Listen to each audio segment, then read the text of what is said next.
નમસ્કાર, હું કરણ જોશી. મિત્રો, હિન્દુ પંચાંગ પ્રમાણે કમૂરતા શરૂ થઈ ગયા છે. હવે આગળના 1 મહિના સુધી કોઈ પણ પ્રકારના માંગલિક કાર્યો થઈ શકશે નહીં.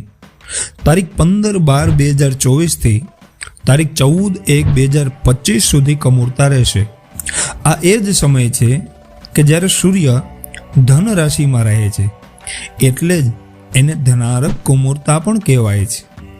આ સમયગાળા દરમિયાન લગ્ન, સગાઈ, જનોઈ, ગૃહ પ્રવેશ કે કોઈ પણ પ્રકારના માંગલિક કાર્યો નથી થતા. હવે અહીંયા ઘણા લોકોને પ્રશ્ન એ થાય છે કે આ સમયગાળામાં શા માટે કોઈ શુભ કાર્યો નથી કરવામાં આવતા? એવું તે શું કારણ છે કે આ સમયમાં કોઈ મુહૂર્ત જ નથી હોતું? એની પાછળ શું કોઈ પૌરાણિક કથા પણ છે? આવો આપણે જાણીએ.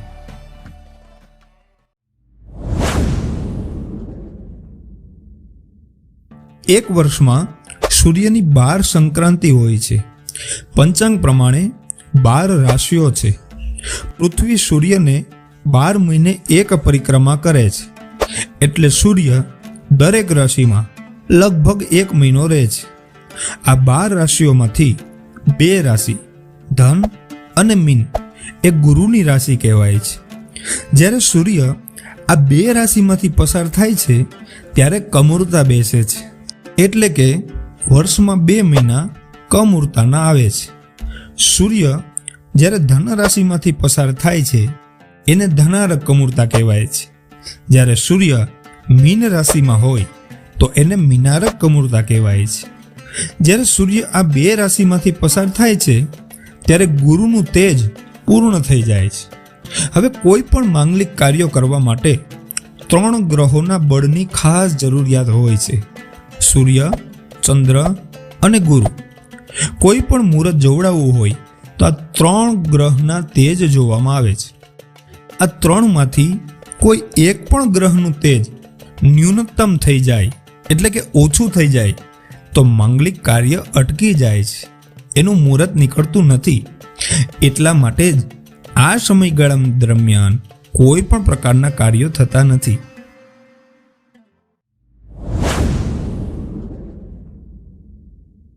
કમૂરતા દરમિયાન ગૃહ પ્રવેશ, લગ્ન, સગાઈ, જલ આપવું, ઘરનો પાયો ખોદવો, મુંડન કરવું, જનોઈ આપવી, દીક્ષા ગ્રહણ, કર્ણવેદ સંસ્કાર, પહેલીવાર તીર્થયાત્રા, દેવ સ્થાપન, દેવાલયને શરૂ કરવું, મૂર્તિ સ્થાપના, વાહન ખરીદવું જેવા શુભ કાર્યો નથી કરવામાં આવતા.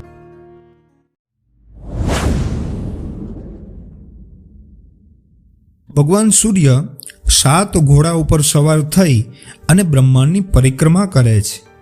તેમને ક્યારેય અટકવાની મંજૂરી નથી, કેમ કે તેમના અટકી જવાથી જનજીવન અટકી જાય છે.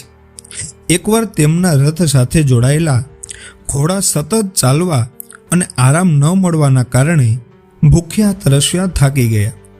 તેમની આ દશા જોઈ ને સૂર્ય ભગવાન દુઃખી થઈ ગયા.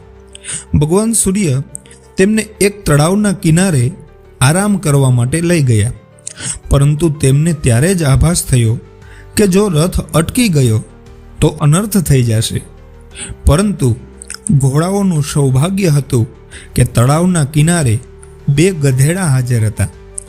એવામાં ભગવાન સૂર્ય ઘોડાને આરામ અને પાણી પીવા માટે છોડી દીધા અને ગધેડાને રથમાં જોડી દઈ બ્રહ્માંડની પરિક્રમા કરવા લાગ્યા. ઘોડાની ગતિ ઝડપી અને ગધેડાની ધીમી હોય છે, એટલે રથની ગતિ ધીમી થઈ જાય છે. જેવો 1 મહિનો પૂર્ણ થયો, સૂર્યદેવ ફરી તેના ઘોડાઓને રથ સાથે જોડી દીધા અને ફરી રથની ગતિ ઝડપી થઈ ગઈ. આ જ સમય ધનારક કે મીનારક કમૂરતામાં એવું કહેવાય છે કે સૂર્ય ભગવાનની ગતિ ધીરે થઈ જાય છે.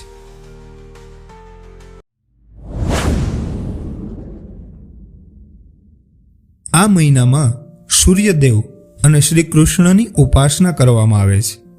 આ મહિનામાં આવતી એકાદશીનું વ્રત પણ કરવું જોઈએ.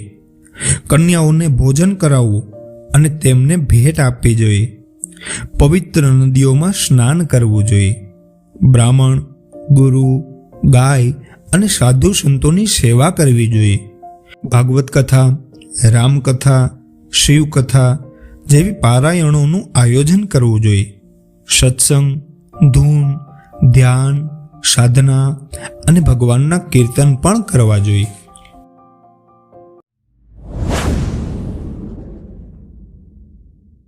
હવે અહીંયા પ્રશ્ન એ થાય છે કે ગુરુ અને સૂર્ય તો મિત્ર છે, તો પછી સૂર્ય ધન કે પછી મીનમાં આવે તો કમૂરતા કેમ સર્જાય છે? ગુરુ એટલે અધ્યાત્મ, જ્ઞાન અને સૂર્ય તે આત્માનો કારક છે. તો આ સમય સામાજિક કાર્યોથી થોડુંક દૂર રહી અને આત્માની સદગતિ માટેના છે. આત્મચિંતન, ભક્તિ, જ્ઞાન તેમજ જીવનનું સત્ય જાણવા માટે આ સમય ઉત્તમ છે. એટલે જ આ સમયે કથાઓ, પારાયણ, ભજન કીર્તન વગેરે કરવાનું ઘણું જ મહત્વ છે. ખાસ તો આત્મચિંતન કરવા માટે સાધના કરવી એ તો શ્રેષ્ઠ છે. આ સમય ખૂબ જ સાત્વિક હોય છે, એટલે એનો ઉપયોગ આધ્યાત્મિક ઉન્નતિ માટે કરવો જોઈએ. આ સમયમાં માગસર મહિનો પણ ચાલતો હોય છે અને આ સમયે જ ભગવાન શ્રી કૃષ્ણએ શ્રીમદ ભગવદ્ ગીતા પણ કહી હતી. અને આત્મમંથન કરવા માટેનો સર્વશ્રેષ્ઠ ગ્રંથ જો દુનિયામાં કોઈ હોય તો એ ભગવદ્ ગીતા જ છે.